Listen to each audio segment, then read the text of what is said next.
నమస్తే అండి. ఎలా ఉన్నారు అందరూ? బాగున్నారా? నేనైతే బాగున్నానండి. మీ అందరికీ అమ్మవారి ఆశీస్సులు ఎల్లప్పుడూ ఉండాలని కోరుకుంటూ ఈ రోజున చాలా ఈజీగా ఉండే ఒక తాంత్రిక పరిహారం గురించి తెలుసుకుందాము. ఎందుకు ఈ పరిహారాన్ని ఎవరు చేయాలి, ఎందుకు చేయాలి, ఈ పరిహారాన్ని చేయడం వల్ల మీ జీవితంలో కలిగే లాభాలేంటి, ఇవన్నీ కూడా చెప్తానండి వీడియోలో. ఎందుకంటే ఒక పరిహారాన్ని మనం చేసేటప్పుడు ప్రతి ఒక్కటి తెలుసుకోవాలి కదండి. కొందరికి ఇలాంటి పరిహారాల విషయాల్లో వినడానికి కాస్త బోరుగా అనిపిస్తుంది, ఇబ్బందిగా కూడా ఉంటుంది అన్నవారు కూడా ఉన్నారు.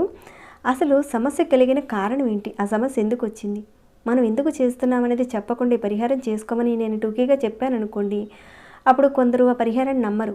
నిజమేనా, జరుగుతుందా, ఇంకా బోల్డ్ అండ్ డౌట్స్తో రకరకాలుగా అడుగుతారు. ఇలాంటి ఉపయోగపడే పరిహారాలని మీరు చేయలేకపోతారు. ఆ డౌట్స్ ఉండడం వల్ల మీరు చేయలేరు. ఒకవేళ చేసినా కానీ ఫలితం రాదు, మళ్ళీ రాలేదని అడుగుతారు మీరే. అందుకని నేను ప్రతి వీడియోలో ఒక పరిహారం చేసినప్పుడు దాని గురించి పూర్తిగా ఫుల్ ఇన్ఫర్మేషన్ మీకు ఇచ్చి ఆ పరిహారం ఎలా చేయాలనేది చెప్తానండి. కాస్త అర్థం చేసుకోండి, కాస్త ఓపికగా చూడండి. మీకున్న సమస్యలతో ఆల్రెడీ ఎంతో ఇబ్బందులతో బాధపడుతున్నారు. మరి ఆ సమస్య తీరడానికి మీరు కాస్త ఓపికగా వినడంలో పెద్ద ఇబ్బంది ఉండదు కదండి. అర్థం చేసుకొని పర్ఫెక్ట్గా పరిహారాన్ని చేసుకోండి. స్కిప్ చేయకుండా వీడియోని అయితే చూడండి.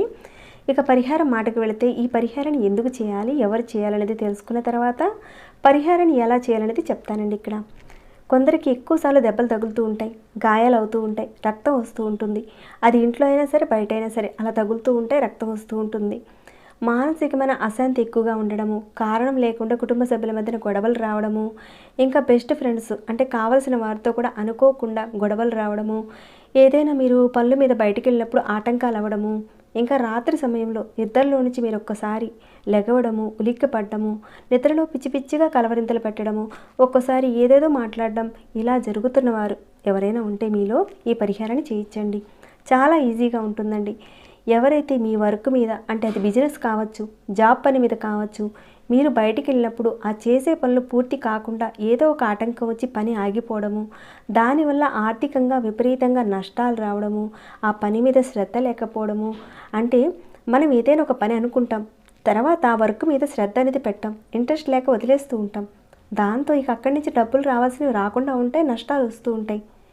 ఇలా జరుగుతుంటే మీరు ప్రతి సోమవారం ఈ పరిహారాన్ని ప్రయత్నించండి.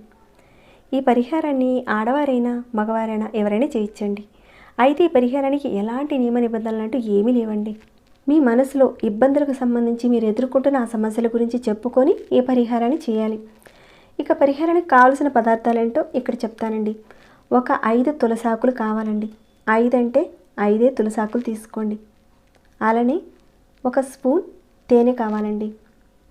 అలానే పసుపు కాస్త తీసుకోండి. ఇంకా ఈ గంగాజలం కూడా కావాలండి. ఈ పరిహారం విషయంలో గంగాజలం ఖచ్చితంగా అవసరం ఉంటుందండి. మనకి పూజా షాప్లో కూడా దొరుకుతుందండి.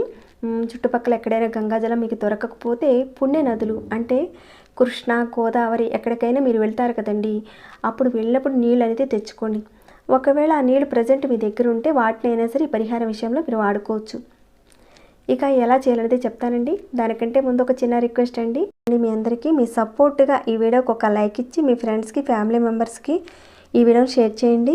ఎందుకంటే లైక్స్ అండ్ షేర్స్ వల్ల నాకు మరిన్ని వీడియోస్ని చేయడానికి ఒక మోటివేషన్ ఇచ్చిన వారు అవుతారు, అలానే 10 మందికి హెల్ప్ చేసిన వారు కూడా అవుతారు. ఇక సబ్స్క్రైబ్ కాకుండా ఉంటే ఇలాంటి మరెన్నో విషయాలు తెలుసుకోవాలనుకున్నా, ఆచరించాలనుకున్నా, మీకున్న సమస్యలను పోగొట్టుకోవాలనుకుంటే తప్పకుండా మన ఛానల్కి సబ్స్క్రైబ్ కండి. ఇక ఈ వీడియోని అయితే ఆఖరి వరకు చూడండి. సరేనండి, ఇక పరిహారం మాటకు వెళదాము. ఇక్కడ పరిహారం విషయంలో స్నానానికి సంబంధించిన పరిహారం అండి ఇది. అందుకని మీరు ఇవన్నీ కూడా సిద్ధం చేసి పెట్టుకోండి. ఇందాక చెప్పాను కదండి పదార్థాలు, వాటన్నిటి కూడా సిద్ధం చేసుకొని సోమవారం రోజున ఉదయం 5 గంటల నుంచి 10 గంటల లోపుగా ఈ పరిహారాన్ని చేయాలి. చెప్పుకున్న టైంలోనే చేయాలండి. ఆ తర్వాత చేస్తే ఫలితం అయితే ఉండదు. ఇక స్నానానికి వెళ్ళే ముందు ఒక లోటాలో కానీ, మగ్గులో కానీ, చిన్న చెంబులో కానీ మామూలు నీళ్లు తీసుకోండి. దానిలో ఈ 5 తులసాకులు వేయండి. 5 మాత్రమే వేయండి. తర్వాత దాంట్లో కొద్దిగా పసుపు వేయండి. ఇంత మాత్రం చాలండి, కొద్దిగా వేయండి. తర్వాత ఒక స్పూన్ తేనె కాస్త వేయండి. వేసిన తర్వాత గంగాజలం కొద్దిగా పోయండి.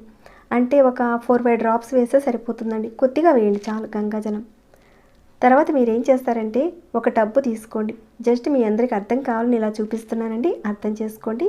మీరు మామూలుగా ఒక టబ్బు తీసుకోండి. ఆ టబ్బులో మీరు నుంచోండి. ఇది మీ లోట అనుకోండి, అంటే ఈ లోట మీరే అనుకోండి. మీరు ఈ విధంగా టబ్బులో నిలబడ్డారు. మెల్లగా మీ తల మీద నుంచి, అంటే ఆడవారు అనుకోండి, మీరు కంఠ స్నానం ఏ విధంగా చేస్తారో అలా మీ ఒంటి మీద అయితే పోసుకోండి ఆ నీళ్ళని. అదే మీరు మగవారు అనుకోండి, మీ తల మీద నుంచి పోసుకోవాలి. అంటే మీరు ఏవైతే నీళ్ళు పోసుకుంటున్నారో మీ తల మీద ఉన్న ఆ నీళ్లు టబ్లో పడాలి. ఇక్కడ చూపిస్తున్న విధంగా ఈ విధంగా మీరు పోసుకోవాలి. దీని మీద పోస్తున్నాను కదండి, ఈ గ్లాస్ మీద ఈ విధంగా మీరు పోసుకోవాలి. ఆ నీళ్ళు అనేటివి అటు ఇటు చిమ్మకుండా మీ శరీరం మీద నుంచి పూర్తిగా జారి ఆ టబ్లో పడాలి. మీ కాళ్ళ వరకు పూర్తిగా నీళ్లు జారుతూ కిందకి రావాలన్నమాట. తర్వాత మీరు ఈ విధంగా స్నానం చేసేసారు. ఇక ఆ టబ్బుని పక్కన పెట్టేయండి. ఆ తర్వాత మీరు మామూలు నీళ్ళతో స్నానం చేసేసుకోండి. మీరు మామూలుగా ఒక చిన్న లోటాలో నీళ్ళు తీసుకుని పోసుకున్నా సరిపోతుందండి. లేదంటే ఇంత పెద్ద చెంబైనా పర్వాలేదు, లేదా ఇంత చెంబైనా పర్వాలేదండి. ఇక మీరు స్నానం చేసిన తర్వాత ఆ నీళ్ళు ఉన్నాయి కదండి, టబ్బులో ఆ నీళ్ళు ఉన్నాయి కదా, వాటిని ఇలాంటి గాజు సీసాలో పోయండి. అంటే మీరు ఎలాంటి గాజు బాటిల్ అయినా సరే తీసుకోవచ్చు, ఇంట్లో వాడిందైనా పర్వాలేదండి. కానీ గాజు బాటిల్ అవసరం ఉంటుంది పరిహారం విషయంలో. ప్లాస్టిక్ది మాత్రం వాడకండి.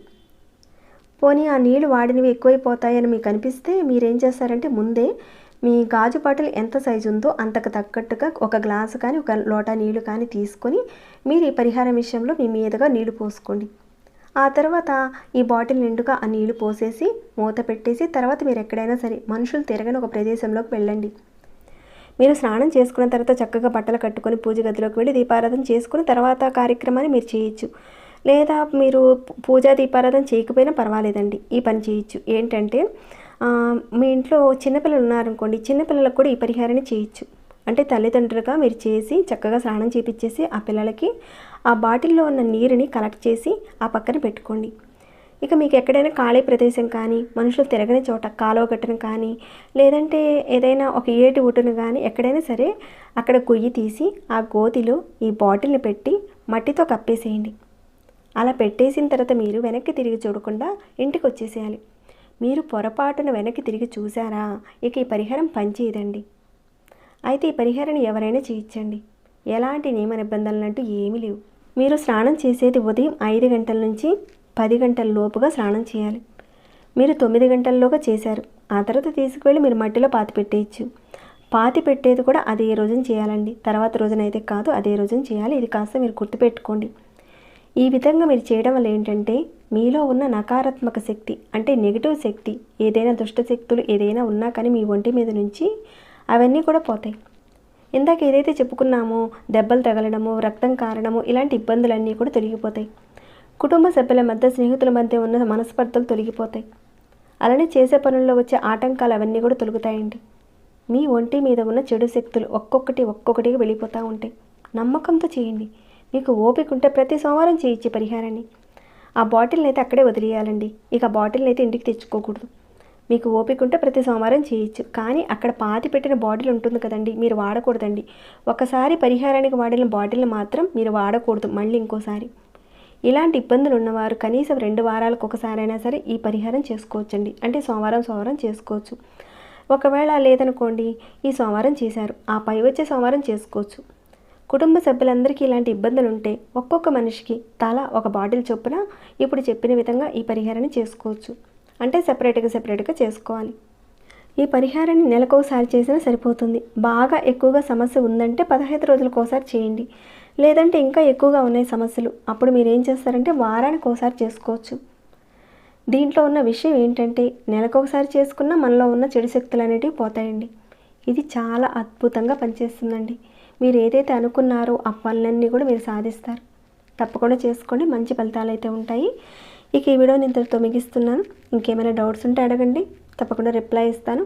అలానే ఈ వీడియో పట్ల మీ యొక్క అభిప్రాయం కూడా నాకు తెలియచేయండి. సబ్స్క్రైబ్ కాకుండా ఉంటే ఛానల్కి సబ్స్క్రైబ్ చేసుకొని ప్రతిరోజు మన ఛానల్ నుంచి వచ్చే వీడియోస్ని వాచ్ చేస్తూ ఉండండి. మరొక భక్తి వీడియోలో మళ్ళీ మిమ్మల్ని కలుసుకుంటాను. అంతవరకు సెలవు.